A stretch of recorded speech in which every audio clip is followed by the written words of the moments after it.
August 26 ஆவணி 11. மருந்து. ஆருயிர் மயமாகிய அருமருந்தே, யான் உனை புசித்து பிறவிப் பெருநோயை போக்குவேனாக. நோயின் வேகத்தை தடுக்கவல்லது மருந்து, பிறகு நோயை போக்கவல்லதும் மருந்து. பண்பட்ட மனமே மருந்துகளுள் மேலானது.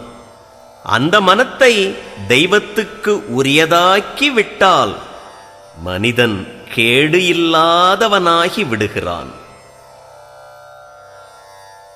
முன்னை வினையிரண்டும் வேறறுத்து முன்னின்றான், பின்னை பிறப்பறுக்கும் பேராளன், தென்னன் பெருந்துறையில் மேய பெருங்கருணையாளன், வருந்துயரம் தீர்க்கும் மருந்து. மாணிக்க வாசகர்.